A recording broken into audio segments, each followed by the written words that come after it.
오늘도 자본금에 대한 내용을 이야기해 보도록 하겠습니다. 오늘은 1월 달에 인건비가 지출되는 경우는 어떻게 해야 되는지에 대해서 이야기해 볼 건데요. 이 영상은 이전 영상의 보완 영상이라고 생각을 해주시면 될 것 같고,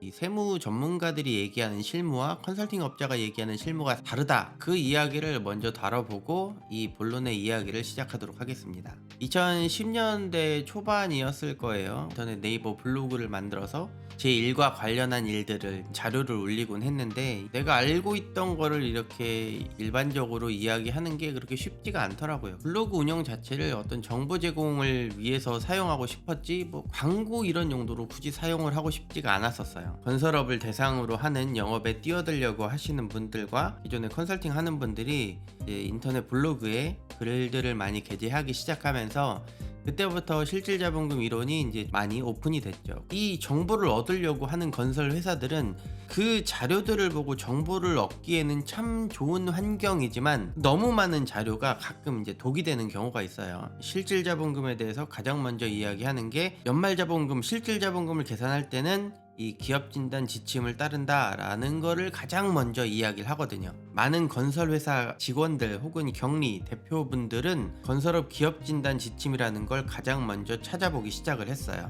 그래서 이 기업진단 지침을 가지고 우리가 연말자본금을 맞추면 되겠구나 라고 생각을 하시게 된 거죠. 이 기업진단 지침이라는 거는 건설업을 등록하거나 합병 양수도할 때 뜨는 이론인데, 특정한 상황을 위해서 만들어진 이론이 법인세 신고를 하고 이 결산을 할 때 이렇게 해야 된다는 행동 지침처럼 돼버린 게 문제인 거죠.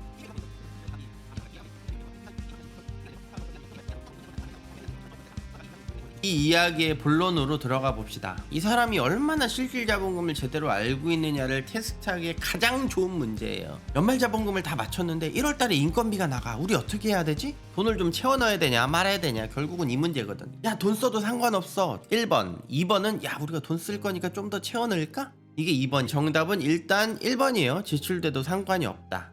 그럼 2번이 정답이 아니냐? 그렇지가 않아. 2번도 정답이 될 수가 있어. 왜 그런 상황이 나오는지 이야기를 해보도록 합시다. 이게 이론과 실무의 다른 점을 정확하게 알고 있어야만 답을 내릴 수 있는 결론이에요. 자, 재무제표를 한번 만들어 봤어요. 어떤 회사의 12월 31일에 예금, 회사 보통 예금이 1억이 있고 출자금이 5천만 원이 있는 전문건설업이겠죠, 당연히. 실질자본금을 계산하는 방법은 대부분 재무제표를 보고, 아, 이거는 무슨 부실계정이다, 뭐 이런 거 따져가지고 실질자본금을 계산하는 방법은 기본 사항인 거고요. 이제 단계가 올라가다 보면 이제 회사의 현금 흐름까지 같이 보고 평가하는 게 정확하게 보는 방법이긴 해요. 이 회사의 5일 전 재무제표를 한번 만들어 볼게요. 자, 5일 전 회사의 재무제표를 만들었던 이래. 이 회사가 일을 해주고 12월 26일 날 받을 돈이 1억 5천이고 줄 돈이 5천만 원이 있는 거예요. 12월 26일 날 돈을 1억 5천을 받았어. 줄 돈 5천만 원 있으니까 이것까지 줘버린 거야. 그래서 12월 31일에는 통장에 1억밖에 안 남았던 거지. 그러니까 지출될 걸 회사는 알고 있지만 12월 31일 장부상에는 전혀 없었던 지출 1억이라는 인건비가 1월 5일 날 나가버린 거야. 통장에 남은 돈이 없겠죠. 비용 처리가 되니까 이 회사가 손실이 나버린 거예요. 손실이 나가지고 자본 총계가 5천만 원이 된 거야. 그래서 그냥 우리 회사의 12월 31일자 재무제표만 말짱하면 되지, 이렇게 생각을 하는데, 생각을 해보니까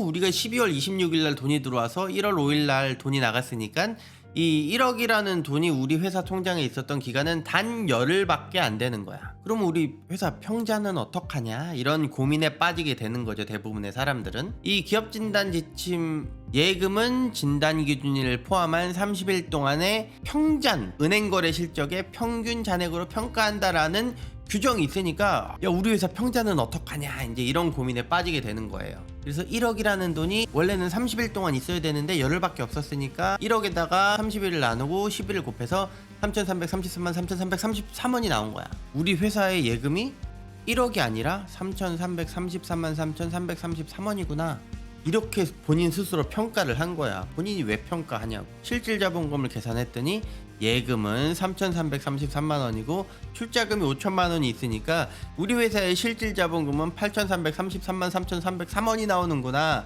이렇게 생각을 하게 되는 거예요. 그러니까 이 이론에 빠지게 되는 순간 지출돼도 상관없는데도 불구하고 야 지출되는 것만큼 우리가 더 맞춰야 되는구나, 이 평전의 늪에 빠지는 거야. 그래서 어떻게 1억이라는 돈을 더 입금을 하는 거죠. 제 이전 영상을 보신 분들이라면 이 이야기는 할 필요가 없어. 돈을 더 넣으면 어떻게 돼?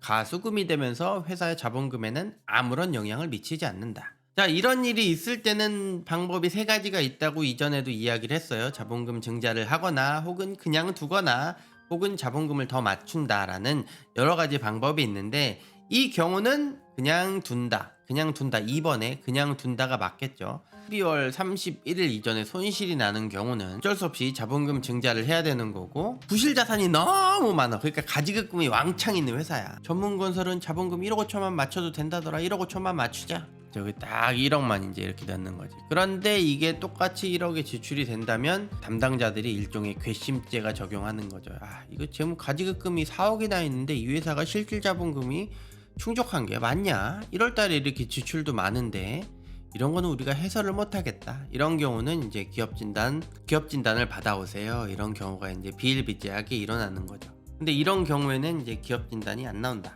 기업 진단이 안 되기 때문에 이럴 경우를 대비해서 자본금을 더 맞추는 거예요. 자본금을 더 맞춘다라는 개념은 어디서 나왔냐면, 일단 기본적으로 최소 조건만 맞출 거기 때문에 최소 조건 맞추지 말고 그것보다 좀 더 해 라고 하는 취지로 나온 게 이제 더 맞춘다라는 개념이다.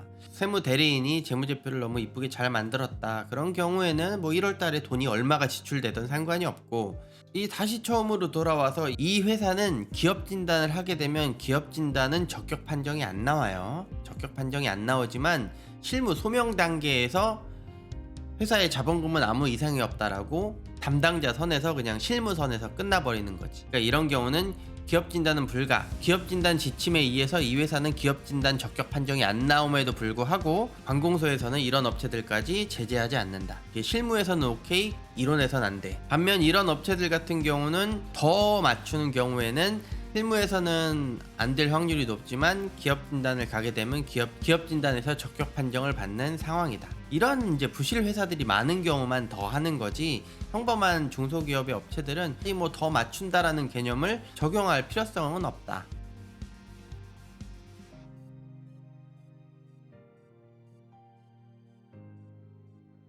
제가 이 영상을 끝으로 실질 자본금에 대해서는 더 이상 이야기하지 않으려고 합니다. 제 영상을 차근차근 보셨다면 오늘 영상까지만 보시더라도 충분히 회사 운영하는 데는 큰 지장이 없을 정도는 다 말씀드렸던 것 같다. 혹시라도 이해가 안 되신다면 질문을 해주시고, 여기서 끝!